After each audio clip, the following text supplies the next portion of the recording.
پھر اسی طرح یہ ہے کہ جیسے پہلے بھی میں نے آپ کو کہا تھا کہ اگر آپ داعی نہیں ہیں تو آپ لازماً مدعو ہیں. اگر آپ دعوت نہیں دیں گے تو آپ کو دعوت دی جائے گی. یہ ٹگ آف وار ہوتی ہے نا، وہ جو ایک رسہ کھینچنے والا کھیل. اگر آپ نہیں کھینچ سکے تو دوسرے آپ کو کھینچ لے جائیں گے. اس لیے اپنے آپ کو بچانے کے لیے ضروری ہے کہ آپ کیا کریں، اسے کھینچ کے ہی رکھیں. اچھا، پھر اسی طرح یہ ہے کہ ایمرجنسیز کو اپنے اوپر طاری نہ ہونے دیں، نافذ نہ ہونے دیں. مثلاً کوئی ڈیتھ ہو گئی، اب آپ اسی میں بیٹھ گئے ہیں، بس ڈیتھ ہو گئی. اب ہمارے معاشرے کے جو رسم و رواج ہیں، جو چیزیں ہیں، وہ بہت ساری چیزوں کا تقاضا کرتی ہیں. اب جیسے 3 دن تک سوگ کی بات ہے.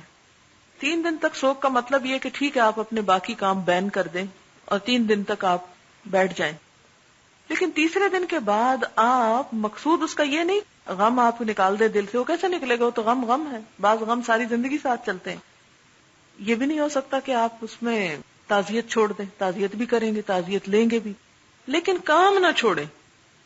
مختلف حالات کو اپنے اوپر اثر انداز نہ ہونے دیں. آج بارش ہو گئی، آج چھٹی کرتے ہیں. آج چھٹی کا دن ہے، آج چھٹی کرتے ہیں.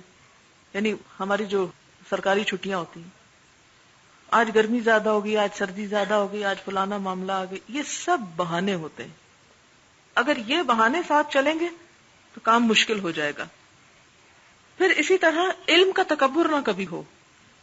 جب تکبر آنے لگے نا، فوراً سوچنا شروع کریں کہ مجھ سے زیادہ کن لوگوں کو پتا ہے. ان کے نام گننا شروع کر دیں، فلانا فلانا فلانا فلانا مجھ سے بڑا عالم، میں تو کچھ بھی نہیں.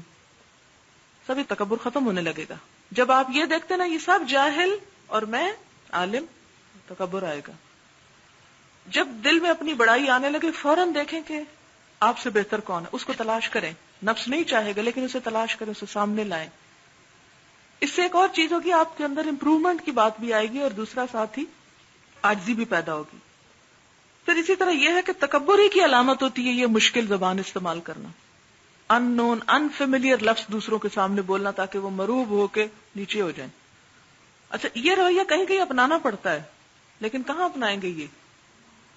جو لوگ تو شرافت سے سنتے ہیں نا، ان کے سامنے تو آپ بھی عاجزی اختیار کریں گے. لیکن کچھ لوگوں کو بڑا تکبر ہوتا ہے کہ وہ بڑی چیز ہے. وہاں بھی آپ ماڈسٹی عاجزی کے ساتھ کام کریں. لیکن جب آپ دیکھیں کہ یہ آپ کو بے وقوف سمجھنے لگے ہیں، پھر آپ فرمنس کے ساتھ بغیر کسی تکبر و ہنڈے پن کا مظاہرہ کیے چند چیزیں ایسی استعمال کریں کہ وہ کول ڈاؤن ہو. لیکن یہ بھی حریفانہ انداز میں نہیں. جیسے گھوڑا سرکش ہونے لگتا ہے نا، تو ایک تو چابک مارتے نا اس پہ، اور ایک باگیں بھی کھینچتے ہیں. کہیں چابک مارنا پڑتا ہے اور کہیں باگ کھینچنی پڑتی. اگنور گریسفلی، اور دوسری طرف firmly be affirmative without being aggressive.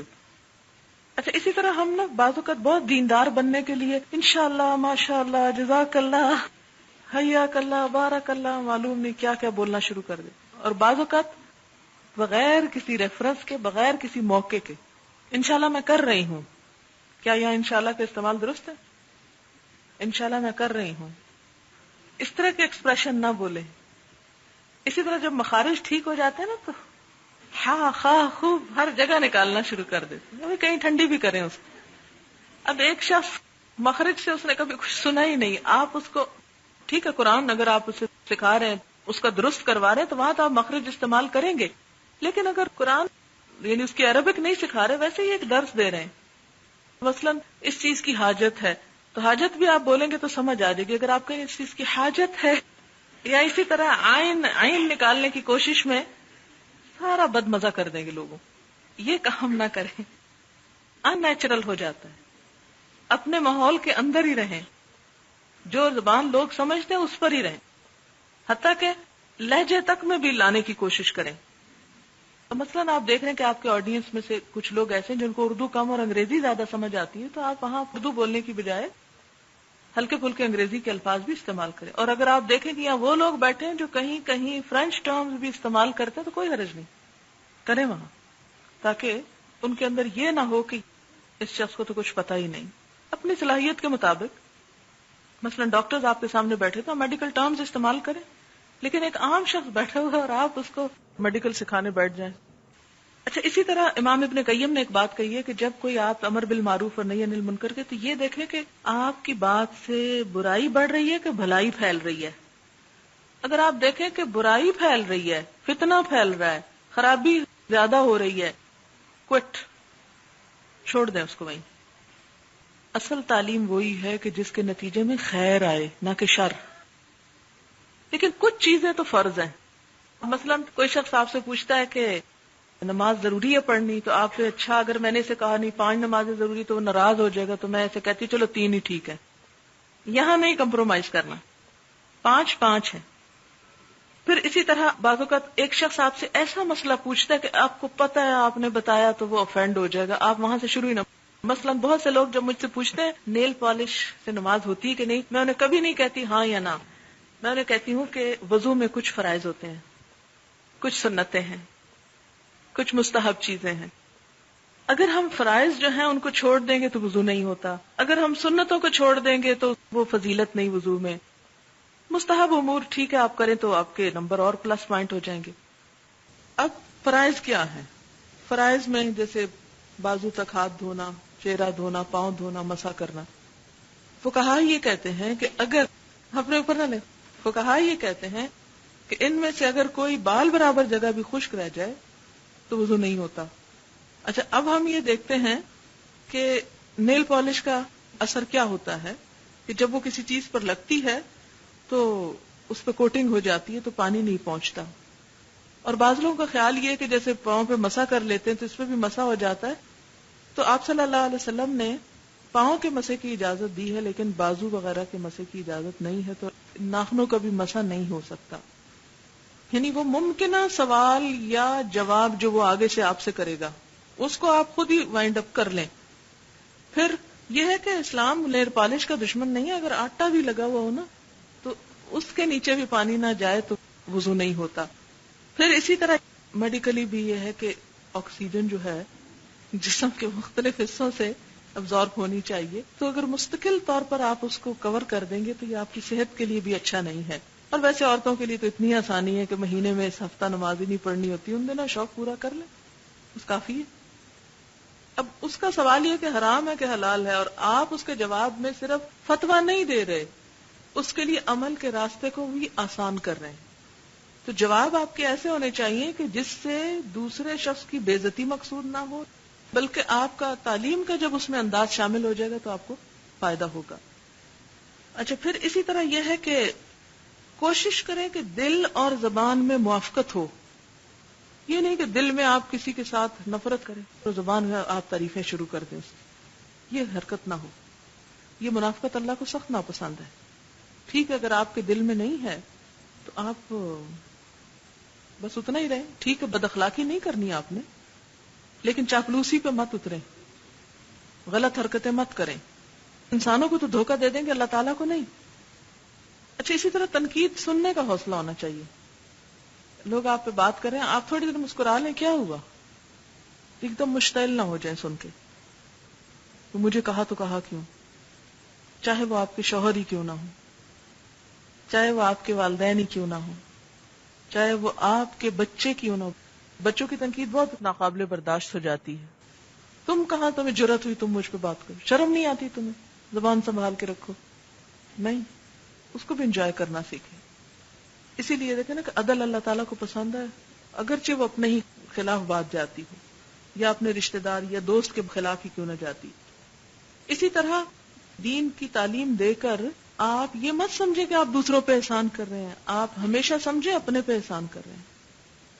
اگر لوگ آئے ہیں آپ کی بات سنیں، انہوں نے آپ کو موقع دیا ہے کہ آپ اپنی نیکیوں میں اضافہ کریں. اگر وہ نہ آتے تو آپ کہاں درختوں کو بیٹھ کے سناتے؟ ان کا بھی اپنے اوپر احسان محسوس کریں. اگر آپ ہر وقت اسی میں رہے، میں ان پہ یہ احسان کر رہا ہوں، میں ان پہ یہ احسان کر رہا ہوں، یہ کیا کر رہے ہیں، اس سے بات خراب ہو جائے گی. ان کا احسان اپنے لیے محسوس کریں. پھر اسی طرح یہ ہے کہ غلطی ہو جائے تو اعتراف کر لیں. اگر آپ نے کوئی غلط کوٹیشن بتا دی یا کوئی غلط آیت نکل گئی یا کچھ، تو آپ کو کوئی بتاتا ہے تو آپ اڑے نہیں اس پہ، آپ کہیں کہ ہاں ہو سکتا ہے تم صحیح کہہ رہے ہو، اور اگلے دن آپ کہتے کہ یہ بات مجھ سے غلط ہو گئی تھی، اس کی اصلاح کر لیں. پھر اسی طرح وقت کی قدر کریں.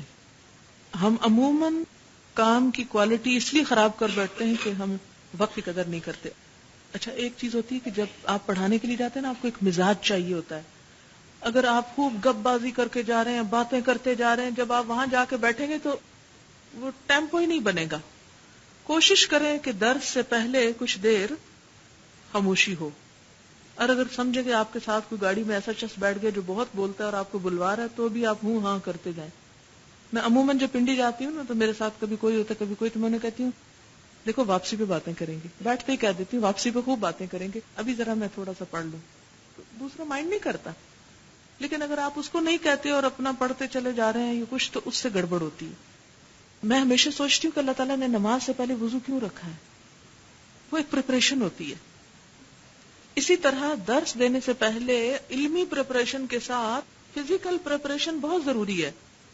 فزیکل پریپریشن، اور اس کے لیے کم بول کر جائیں. مثلا سارا سال میری روٹین تقریباً رہی کہ پہلے تو الہدا اوپر ہی پڑھانا ہوتا تھا، اب یہاں تک آتی ہوں تو ہوتا ہی ہے کہ جیسے میں گھر میں پڑھتی رہی ہوں آخری دم تک پڑھتے پڑھتے جب میں آنے لگتی تو گاڑی میں پڑھتی کچھ نہیں، بالکل استغفر اللہ یعنی تسبیح شروع کر دیتی ہوں. وہ ذکر کس لیے کرتی ہوں؟ تاکہ میں اپنے آپ کو ایک کام کے لیے تیار کروں. جب تیار ہوتا ہے نا انسان، پھر اس میں بہتر نتائج آتے ہیں بنسبت اس کے کہ آپ ادھر جوکس کرتے آ رہے ہیں اور یکا یک آپ آ کے بیٹھ گئے. تو یہ پریٹینڈ کرنا ہوگا ایک طرح سے. اچھا اب یہ تو تھی کچھ باتیں جو اخلاق سے متعلق تھیں اور سوچ سے متعلق تھیں، اور کچھ یہ ٹیکنیکل چیزیں ہو گئی. پھر اب رمضان کا پروگرام ہے. جیسے رمضان ایک ایسا موقع جس میں اللہ تعالیٰ نے قرآن پاک اتارا ہے، اور رمضان کی جو قرآن پاک کی تدریس ہے یہ سال بھر کے لیے کافی ہو جایا کرتی بعض اوقات. اس موقع سے خوب فائدہ اٹھائیں. اور یہ جو طریقہ ہم سب لوگوں نے شروع کیا ہے قرآن پاک کی ترجمے کے سنانے کا، یعنی 2 گھنٹے میں، تو اس کا بھی خاص اہتمام جو ہے اپنے اپنے علاقوں میں کریں. اور کچھ نہیں تو اپنی کسی دوست کے ساتھ ہی بیٹھ کے ایک پارہ روز کا وتھ ترجمہ آپ پڑھ لیں. اس ڈسکشن سے آپ کو کافی فائدہ ہو سکتا ہے. اچھا ایک اور چیز یہ کہ بعض جگہیں ایسی ہوتی ہیں کہ جہاں پر آپ ایک ہی دفعہ درس دے کر آئیں، کیجول درس جو ہیں. اچھا رمضان کی بات کر لوں پھر میں اس پہ کیجول پہ آتی ہوں. رمضان میں یہ ہوتا ہے کہ جیسے پچھلے یہاں رمضان کے پروگرام ہوئے ہیں، آپ کو یاد ہوگا آپ لوگوں کے لیے کمیونٹی سینٹر میں ہوا ہے، اس سے پہلے گروپس جو ہیں ان کے ساتھ میں نے خود بھی کیا ہے. تو اگر وہ پچھلی کیسٹس یا چیزیں آپ کو یا وہ سٹائل آپ کو یاد ہو تو اس سٹائل کو ریوائیو کرنے کی کوشش کریں. پچھلے پروگرامز میں یہ ہوتا رہا کہ اسٹوڈنٹس پچھلی کیسٹس لے کے سنانے سے پہلے ایک دفعہ وہ سارا سن لیتی تھی تاکہ ان کو وہ یاد آ جائے کہ ایک سپارے میں کون سے اہم حصے جہاں پر ہمیں رکنا ہے. مجھے یاد ہے 3rd بیچ کے لیے جب میں نے کیا تھا تو میں نے ان کو، یا 2nd کے لیے میں نے ان کو یہ بھی بیچ میں کہا تھا یہ ان آیات کو انڈر لائن کریں، ان آیات کو ہائی لائٹ کریں، یہ آپ نے بتانا ہے آگے. اچھا پورا قرآن ترجمہ پڑھنے کا فائدہ کیا ہوتا ہے؟ یہ ایک لوگوں کو نفسیاتی سیٹسفیکشن ہوتی ہے کہ ہم نے ختم کر لیا، کیونکہ ہماری قوم ختم کی بہت شوقین ہے. دوسری بات یہ کہ بعض اوقات آپ صرف صورتیں کرتے ہیں تو اس سے بات نہیں بنتی. اچھا رمضان ہی میں ایک اور چیز ہوتی ہے اور وہ تراویح ہوتی ہے. تراویح میں بھی عموماً ہمارے ہاں رواج یہی کہ بس قرآن جو حافظ صاحب شروع کرتے ہیں تو آخر تک 20 پڑھا کے ختم کر دیتے ہیں. اگر آپ کے کنٹرول میں کچھ بھی ہو، حافظ صاحب ہوں یا کوئی حافظہ ہوں یا کچھ، کوشش کریں کہ 4 رکعتوں کے بعد درمیان میں آپ وہی سپارے کے کچھ اہم آیات کا ترجمہ یا ہلکی سی بات ان کو بتا دیں. یا اس کے علاوہ بھی کچھ اور بتا سکتے قرآن پاک کے علاوہ. جیسے میں نے کتاب الطہارہ ایک دفعہ کروائی تھی، ریاض الصالحین میں سے کچھ حدیثیں بعض اوقات مختلف موضوعات پر، تو وہ بھی لوگوں کو تعلیم دینے کا ایک اچھا ذریعہ ہوتا ہے. یعنی دن میں آپ ان کو 2 گھنٹے کی وہ جو کلاس ہے وہ سنوا سکتے ہیں، اور رات کو آپ تراویح کے درمیان ان کو بتا سکتے ہیں. تراویح کے درمیان ایک کام اور بھی آپ کر سکتے ہیں جو اس سال ہم نے او پی ایف میں رات کو کیا تھا، کہ ہر پارے میں سے کچھ آیتیں جو موسٹ ریلیونٹ اور افیکٹو ہو سکتی ہیں لوگوں کے لیے، ان کی سلیکشن کر لیں. اور وہ سلیکشن ہم نے کی ہوئی ہے، اگر آپ کو چاہیے ہو تو وہ آپ کو پرووائڈ کی جا سکتی ہے. مثال کے طور پر پہلا پارہ ہے، اس میں آپ سورۃ فاتحہ اور البقرہ کا پہلا حصہ کچھ لے سکتے ہیں. پھر اینڈ میں وہ آتا ہے نا کہ اللہ تعالیٰ نے بنی اسرائیل سے وعدہ لیا، وہاں پر کچھ اخلاقیات کی باتیں ہیں، وہ آیتیں آپ لے سکتے ہیں. دوسرے پارے میں آپ لیس البر بان تولوا وجوہکم قبل المشرق والمغرب ولکن البر من آمن باللہ، ان آیتوں کو لے سکتے ہیں. تیسرے پارے میں انفاق فی سبیل اللہ پہ بہت بات ہے، آپ ان آیتوں کو جمع کر سکتے ہیں. بہرحال ہر پارے کا ہم نے پچھلے رمضان میں ڈسکس کر کے تو وہ حصے الگ کیے ہوئے ہیں. ان آیات کے نمبر بھی ایون اگر آپ نے نوٹ کیا ہو تو وہ صرف اتنا بھی آپ کر سکتے ہیں. یہ کام آپ سمر کورس میں بھی کر سکتے ہیں، یہ کام آپ 6 ہفتے کے کسی کریش پروگرام میں بھی کر سکتے ہیں. جہاں آپ کو پتا ہو کہ آپ سارا قرآن کٹھا نہیں پڑھا سکتے، وہاں ہر پارے کی ایک ایک چیز جو ہے وہ سلیکٹ کی ہوئی ہو جو 30 دن میں آپ ان کو دے سکیں، یعنی اہم آیات. مثلا میں نے جب قرآن پاک تفسیر سے پڑھا تو ساتھ ساتھ میں درس دیا کرتی تھی. میری تفسیروں کے پیچھے جو آیات مجھے خود بہت متاثر کرتی تھی پڑھتے وقت، ان کا میں صفحہ نمبر اور نام سورت کا لکھ لیا کرتی تھی، اینڈ میں اپنا ایک انڈیکس بنا لیتی. اب جیسے کسی نے اچانک بلا لیا کہ آئیں درس دیں، تو اب کیا کرنا ہے؟ اگر آپ کہ ہائے میری تیاری نہیں، کیا کروں، اس کو فون کرو، اچھا میں کیا کروں، نہیں، آپ اٹھائیں اور نکالیں وہ آیات جنہوں نے آپ کو افیکٹ کیا. تو جو آپ کو احساسات ہوئے آپ ان احساسات کو کنوے کرتے ہیں، دیٹس اٹ. تو جس قرآن پاک سے آپ نے پڑھا ہو اس پہ آپ نے ہائی لائٹ کی ہوگی آیتیں. اور یہ جو سال بھر آپ کو اصول بنوائے گئے یہ بھی اسی قاعدے کے تحت. آپ کے درس تیار ہیں، پہلے پارے کے 5 اصول بنائے تھے نا آپ نے، آپ لے لیں 5 اور نکالیں ان 5 آیتوں کو، بس اسی پہ بات کر لیں. آج ہم پہلے پارے پہ بات کریں گے. اس میں یہ 5 آیات مجھے بہت اچھی لگی، میں آپ کو بھی بتا دیتی ہوں سمپل الفاظ میں. جو اصول آپ نے نکالے یا جو آپ کی فیلنگز تھی وہ آپ ان کو ایک دن میں کنوے کر سکتے. تو یہ 30 پاروں کے ساتھ آپ نے یہ معاملہ کیا ہوا ہے. تو اور کچھ نہیں، تو یہی رمضان کی جو راتوں کی عبادت ہے اس کے درمیان ایک ایک پارے کے اصول آپ بتاتے جائیں لوگوں کو. اسی طرح ہوتا ہے بعض اوقات کوئی نیا گھر بناتا ہے تو آپ کو جانا پڑ جاتا ہے، وہ کہتے ہیں جی آئیں. قرآن خوانیوں کا ہمارے معاشرے میں بہت رواج ہے، کسی قرآن خوانی کو ریفیوز نہیں کرنا فتوے دے دے کر یہ بدعت ہے، یہ فلانا فلانا.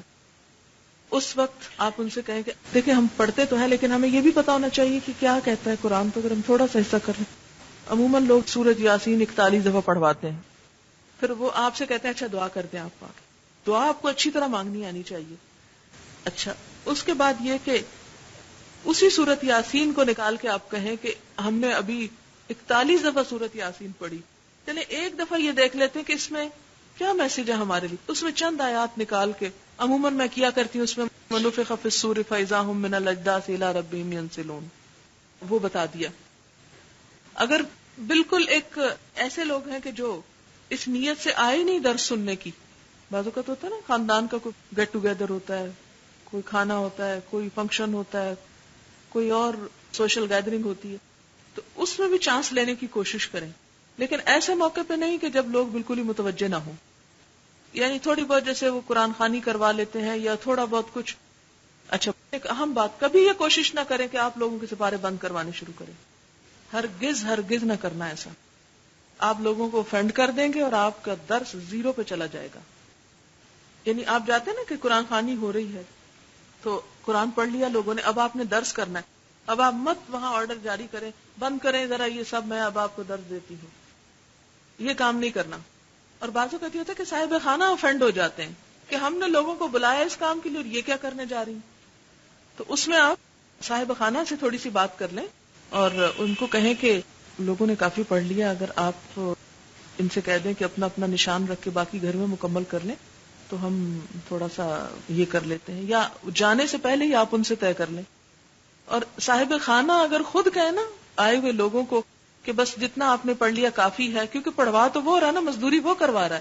اگر وہی کہتا ہے کہ بس کر دو مزدوری تو لوگ تو شکر کرتے ہیں، لیکن اگر آپ بیچ میں پڑ گئے تو یہ آپ کا فتویٰ اس وقت سخت نقصان دہ ہوگا. اسی طرح بعض اوقات یہ ہوتا ہے کہ آپ کو ایک درس کے لیے لوگوں نے بلایا ہوتا ہے اور وہاں لوگ گٹلیاں پڑھ رہے ہیں، کچھ اور کر رہے ہیں. اب آپ کو سمجھ نہیں آ رہی کہ آپ کیا کریں، انتظار کریں تھوڑا سا. پھر اس کے بعد آپ تو گھنٹے کا درس تیار کر کے لائے تھے اور اب آپ کو ڈر پڑ گیا کہ میں نے آدھے گھنٹے کا کیا تو سب ٹوٹ پوٹ جائے گا. اب اس میں یہ ہے کہ اس کا ایک حصہ لے لیں، اس میں سے کوئی ایک چیز لے لیں یا اس سارے کو 15 منٹ میں وائنڈ اپ کر دیں. بعض اوقات آپ دیکھیں گے تھوڑی مختصر چھوٹی بات کہیں فائدے کی ہوگی بنسبت 1 گھنٹے کے درس کی. اس پہ ہرگز مائنڈ نہ کریں کہ ہم تو آئے تھے گھنٹے کا کرنے اور یہاں تو انہوں نے ہمیں 10 منٹ دیے، اور آپ لڑنا جھگڑنا شروع کر دیں. ویسے مجھے آپ سے بڑا شکوہ، آپ نے مجھے ٹائم نہیں دیا. میں نے کئی درس دینے والوں کو یہ کہتے سنا ہے، آپ لوگوں نے مجھے ٹائم نہیں دیا. ایک جلسے پہ مجھے جانے کا اتفاق ہوا، کسی مدرسے کا جلسہ تھا، اس میں مختلف طرح کی خواتین آئی ہوئی تھی، کوئی کسی شہر سے، کوئی کسی شہر سے، بعض سب کرنے کے لیے. بعض اوقات یہ لوگ پلاننگ نہیں کرتے، پروگرام رکھتے ہیں 2 گھنٹے کا اور بلا لیتے ہیں 10 اسپیکرز کو. اب وہ کس کو بلائیں کس کو نہ بلائیں، وہ ایسی گڑبڑ مچاتے ہیں کہ آپ وہاں پر فیل کرتے ہیں کہ جیسے آپ کو آنا ضائع ہو گیا یا کچھ. اب آپ گئے تھے تقریر کرنے اور آپ کو سننی پڑ گئی، بیزاری سے مت سنیں، پوری توجہ سے سنیں کیا کہہ رہے ہیں، اور ہر ایک کی اچھی بات نوٹ کریں، اور ذرا بھی غم نہ منائے کہ مجھے تو انہوں نے 10 کے لیے بلایا تھا اور میں نے تو کوئی درس ہی نہیں کیا اور میرا تو آج کی دیہاڑی ضائع ہو گئی. اور نہیں، اللہ نے آپ کو سکھانا تھا کچھ. اچھا بعض اوقات کیا ہوتا ہے، بعد میں لوگ شکوے کر رہے ہوتے ہیں، بلایا تھا انہوں نے تو پھر یہ کرتے، آپس میں تبصرے، ادھر دنگا فساد. ان سب باتوں سے پرہیز کریں. اگر اللہ نے آپ کو موقع نہیں دیا بتانے کا تو آپ کو کیا غم، آپ کو تو ثواب مل گیا جس مقصد کے لیے آپ آئے. تو ایسے موقعوں پر ہی دراصل صبر کرنے کی ضرورت ہوتی، اور کبھی شکوہ نہ کریں کہ آپ نے ہمیں بلا لیا تھا اور اب آپ نے ہمارے ساتھ یہ سلوک کیا. نہیں، کوئی بات نہیں. اچھا بعض اوقات یہ بھی ہوتا ہے، آپ کہتے بھی ہیں کہ ذرا میں درس دے دوں تو لوگ بالکل تیار نہیں ہوتے، وہ کہتے نہیں جی بس دعا کرا دیجئے. مجھے کئی دفعہ لوگوں نے ایسے کہا، وہ اوائڈ کرتے ہیں کہ درس دیا تو یہ پتہ نہیں کیا بات کر دے گی بیچ میں، تو اس لیے بہتر ہے کہ دعا کرا دیں. بعض اوقات طبیعت پہ بڑا ناگوار بھی گزرتا ہے کہ ان لوگوں نے ہم کو خالصتاً پیشہ ور لوگ سمجھ رکھا ہے کہ ہم صرف اس طرح کے جینے مرنے پہ پہنچ کے دعائیں کرا دیں. اب اس وقت بڑا امتحان ہوتا ہے انسان کی طبیعت کا، ہر چیز کا. فوراً اپنی نیت سوچے، وہ جنگ جو باہر لڑنی ہے نا، آپ نے کسی سے اندر لڑنا شروع کر دیں. کس طرح؟ کوئی بات نہیں. اگر یہ لوگ ہم سے یہی چاہتے ہیں تو ہم ان کو اس میں بھی بتائیں گے کہ دعا مانگی کیسے جاتی ہے، ہم اس میں بھی بتائیں گے اللہ سے مانگتے کیا ہے. ایک عام مبلغ، یعنی جو عموماً ہمارے دینی مدارس میں جس طرز پر آپ جب اسے ڈفرنٹ ایک سٹائل پیش کریں گے، آپ دعا مانگنے میں بھی تبلیغ کر رہے ہوں گے کہ آپ صرف مال نہیں مانگ رہے، صرف بیٹے نہیں مانگ رہے، صرف دنیا نہیں مانگ رہے. جب آپ دعا اس سے مانگتے ہیں کہ یا رب العالمین تو ہمیں بخش دے اور ہم پہ رحمت کر اور ہمیں اپنا قرب نصیب کر اور ہماری نیتوں کو خالص کر دے، تو کیا سننے والے یہ نہیں سوچتے کہ نیت خالص کرنا بھی مانگنا چاہیے؟ یہ بھی مانگنے کی چیز ہے اللہ سے. آپ نے درس نہیں دیا، آپ نے دعا کے اندر پوری تبلیغ کر دی کہ لوگوں کیا کیا چیزیں مانگنے والی ہیں. ایک طریقہ یہ تھا کہ آپ انہیں کہتے کہ ہمیں اللہ سے اخلاص مانگنا چاہیے، ہمیں اپنی نیت کو خالص کرنا چاہیے، اور نیت کے خلوص پہ آپ ایک پورا درس دیتے. آپ کو موقع نہیں ملا، لیکن بھاگتے چور کی لنگوٹی سے ہی آپ کو دعا کا موقع مل گیا، تو بجائے مائنڈ کرنے کے شکر ادا کیجیے اور اسی میں وہ کنوے کر دیجیے جو آپ ان کو ڈائریکٹ کہنا چاہتے تھے کہ یہ کریں. آپ اپنا تعلق جب رب سے جوڑیں، آپ مانگنے لگے تو ان دعاؤں کو پرائرٹی دیں، تو خود ہی پتہ چل جائے گا کہ اصل اہمیت کس چیز کی ہے. ضرورت ہی نہیں رہے گی اس بات کی کہ آپ ان کو ایک درس کے ساتھ وہ سمجھائیں. اچھا پھر اسی طرح ایک اور چیز، اپنے بیگ میں مثلا اس وقت بھی، حالانکہ میں کلاس میں آئی ہوں لیکن یہ میرے بیگ کا مستقل فیچر ہے، یہ فائل اگرچہ بھاری ہوتی ہے لیکن ہمیشہ میرے ساتھ ہوتی ہے. اس میں کیا ہے؟ اس میں مثلا ایک چھوٹا سا پمفلٹ ہے، پردہ. اسی طرح یہ صبح شام کی دعائیں ہیں. اسی طرح عورتوں کی جماعت ہو سکتی ہے یا نہیں، اس کا یہ جواب ہے. بعض اوقات یہ ہوتا ہے کہ آپ کہیں گئے ہیں، لوگ آپ کو کہہ دیتے ہیں جماعت کرائیں. اب آپ کہتے ہیں نہیں نہیں میں نہیں کرا رہا، اور کچھ کریں نہیں نہیں کرائیں. اب آپ کو پتہ ہے آپ کروائیں گے، ایک فساد کھڑا ہو جائے گا. آپ پہلے سے ہتھیار فراہم رکھیں.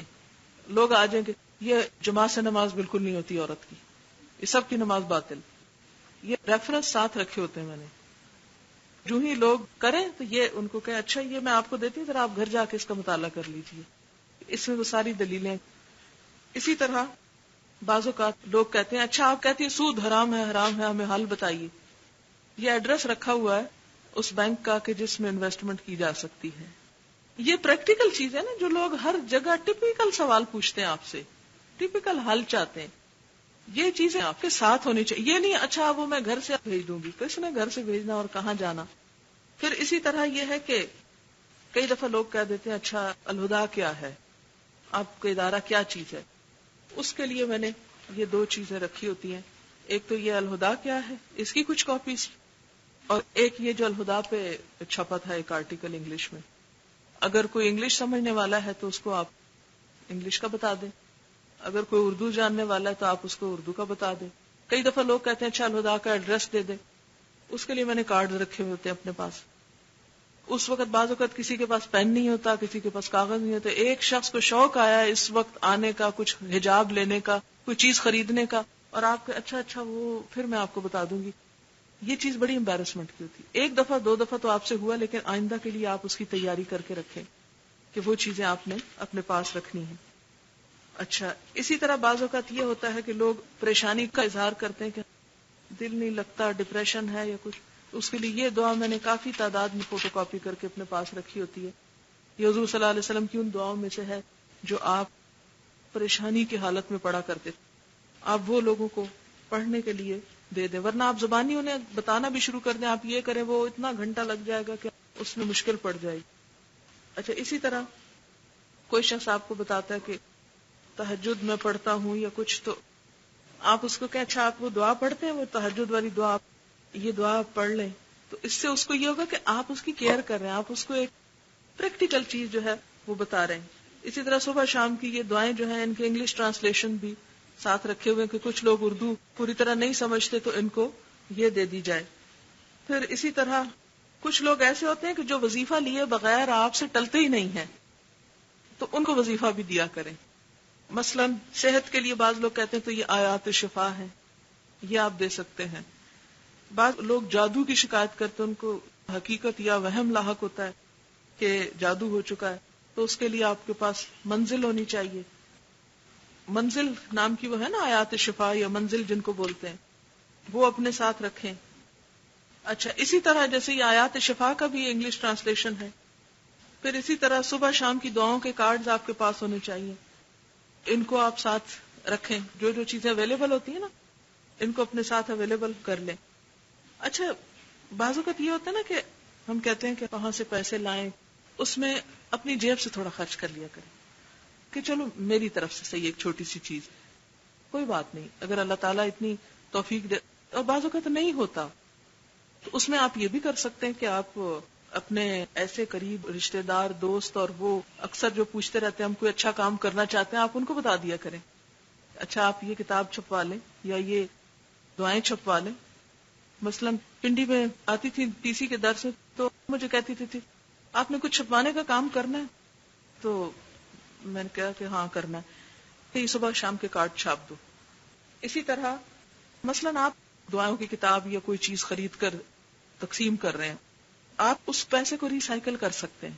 مثلا ایک دفعہ آپ نے صدقہ کیا 100 روپے کا، چیز لے کے خرید کے رکھ لی، آپ اسے فری دینے کی بجائے آپ کہتے ہیں کہ خرید لیں لوگ، وہ پیسے آپ کے پاس آئے، آپ اس سے پھر خرید لیتے ہیں، پھر لگ جاتے. پھر اب آپ دیکھیں کہ وہ جو 100 روپے نا آپ کا صدقہ انویسٹمنٹ، وہ ملٹی پلائی ہو رہی ہے. آپ نے اویلیبل کی نا ایک چیز، ملٹی پلائی ہو رہی ہے. اگر آپ وہ 100 روپے لوگوں کو دے ڈالتے کیا تھا، ان کے گھر چلا جاتا، ختم ہو جاتا. آپ نے تو اللہ کے نام پہ الگ کر دیا، نکال دیا، لیکن وہ ریسائیکل ہو رہا ہے. لیکن انڈیویجول کیسز میں آپ بیچ نہیں سکتے. تو جیسے میں مختلف جگہوں پہ درس پہ جاتی ہوں تو اسٹوڈنٹس میرے کھڑے ہوتے ہیں بیچنے والے، میں ایک طرف ہوتی ہوں، وہ چیز رکھوا دی، وہاں سے لوگ خود ہی خریدتے رہیں گے. اب جیسے حجاب ہیں یا کیسٹس ہیں یا اور چیزیں. اچھا، اس میں یہ کہ ہو سکتا ہے کوئی آپ پہ الزام لگائے کچھ، بے فکر رہیے. جب آپ نہیں خیانت کر رہے، آپ دھوکہ نہیں دے رہے، آپ اپنی ذات کے لیے نہیں کر رہے کہ آپ بیچ کے اپنے گھر تھوڑی پیسے لے کے جائیں گے. آپ نے اللہ کے لیے کہ اللہ تعالیٰ خود حفاظت کرے گا. کیسٹس جیسے آپ کو پتا یہ ریکارڈنگ ہوتی رہی ہے، ویڈیو بھی بنی ہوئی ہے اور آڈیو بھی. کبھی بھی آپ کو ضرورت ہو کہ آپ آ کے ویڈیو دیکھ کے پچھلا کوئی لیسن دہرانا چاہیں تو الہدا میں VCR ویڈیو وغیرہ موجود ہے، وہاں پر آپ جا کے کبھی بھی یہ کام کر سکتے ہیں. صبح کے ٹائم پہ لڑکیاں وہاں نہیں ہوتی، آپ آ کے سن سکتے ہیں. پھر اسی طرح آڈیوز میں اپنا لیسن پریپیئر کرنے کے لیے آڈیوز بھی انشاءاللہ تعالی ہم کوشش کر رہے ہیں ایک دو جگہ بات کرنے کی، کراچی بھی، کہ ہمیں کوئی سستی سے سستی کاپیز بنا دے کہ جس میں ہم اس چیز کو اور زیادہ آسان کر دیں. اچھا، اپنی جیب میں جہاں یہ کاغذ رکھے نا وہاں ایک آدھ کیسٹ بھی رکھیں. ہماری ایک اسٹوڈنٹ اپنے بیگ میں ہمیشہ رکھتی، کوئی ٹیکسی ڈرائیور ہوتا ہے اس کو دے دیتی ہے، ہر ایک کو کچھ نہ کچھ دے دیتی ہے. تو ایک دن پتہ نہیں کون خاتون مجھے ملی، کہتی آج میں ایک ٹیکسی میں بیٹھ کے آئی ہوں تو وہ کیسٹ سن رہا تھا آپ کی. ایک دن کوئی کسی دکان پہ گئی تو وہاں پر کوئی لگا کے بیٹھا ہوا تھا اور سن رہا تھا. اسی طرح یہ کہ بعض اوقات ایسی جیسے بیوٹی پارلر وغیرہ ہوتے ہیں یا اور جگہ ہیں جہاں لوگ بیٹھے رہتے ہیں گھنٹوں انتظار میں، تو آپ ان کو ایک آلٹرنیٹ دے سکتے ہیں. اچھا آپ یہ سنیں, میں آپ کو ریسنٹلی ایک مثال دیتی ہوں کہ 4-5 دن کی بات ہے, ابھی پورا ہفتہ نہیں گزرا اس بات کو. یہ یاسمین اور رفقہ میرے پاس بیٹھے ہوئے تھے کہ امریکہ سے ایک کال آئی نا, تو انہوں نے کہا کہ میں کل کسی یونیورسٹی میں لیکچر دینے کے لیے گئی تھی, تو وہاں کسی اسٹوڈنٹ نے آپ کی ایک کیسٹ مجھے دی, میں نے آ کے سنی, تو جو میں چاہتی تھی وہ مجھے اس میں مل گیا, لیکن اب میرا یہ دل چاہتا کہ میں آ کے یہاں آپ کے پاس پڑھوں. تو آپ کس فرقے سے ہیں؟ میں نے کہا میرا کوئی فرقہ نہیں. آپ کس امام کو فالو کرتے ہیں؟ میں نے کہا میں سب کو کرتی ہوں. اچھا خیر اور بھی باتیں پوچھتی رہی. اس کے بعد ہشام نے چیخنا چلانا شروع کر دیا میری گود میں. میں نے یاسمین کو فون پکڑایا اور خود میں چلی گئی اس کو دیکھنے. وہ معلوم نہیں اس سے کیا کیا پوچھتی رہی, مجھے یاد بھی نہیں رہا کہ اس سے ساری ڈیٹیل معلوم کروں. کوئی آدھے گھنٹے کی کال ہوگی, اس نے ساری ڈیٹیل لی. اگلے دن پھر اس نے ریسپشن پہ فون کیا, عائشہ سے بات ہوئی, عارفہ سے ہوئی, اور پھر تیسرے دن اس نے فون کیا کہ مجھے ایڈمیشن لیٹر پوسٹ کر دیں آپ. اب پوسٹ کرنے کا ٹائم نہیں, کیونکہ اس نے ویزا لینا تھا, اس پہ بیس کر کے یہاں سے ہم نے اس کو فیکس کرنا تھا. 10 بجے تھے رات کے. وہ کہنے لگی کہ مجھے ابھی لیٹر چاہیے کیونکہ ایمبیسی بند ہو جائے گی اور میں پھر آ نہیں سکوں گی کلاس سے پہلے. میں نے کہا اچھا چلے اب کیا کریں. میں ادریس صاحب کو کہہ ہی رہی تھی پلیز آپ جا کے تو بازار سے کریں. اتنے میں میرا بھائی آ گیا. میں نے اسے کہا کہ تم جلدی سے جاؤ. وہ ایک دکان پہ گیا, وہاں سے فیکس نہ ہوا, دوسرے پہ گیا, وہاں سے نہ ہوا, آخر وہ اپنے آفس چلا گیا. تو وہاں سے اس نے اس کو فیکس کیا. لیس دین 1 ویک ایک کیسٹ نے ایک شخص کو میرڈ ہے کہاں سے اٹھا کے کہاں بھیج دیا. آپ کسی سے بول نہیں سکتے, مثلا آپ محسوس کرتے ہیں کہ آپ بات نہیں سمجھا پائیں گے اس شخص کو, بس آپ اس کو کہتے ہیں یہ پڑھ لیجئے, یہ کیسٹ سن لیجئے. یہ بھی اس میں آ جاتا ہے کہ وہ ایک چیز جو آپ نہیں کہہ سکے وہ کسی اور سے کہلوا دی, اور اس سے بھی کام بہت آگے بڑھ جاتا ہے.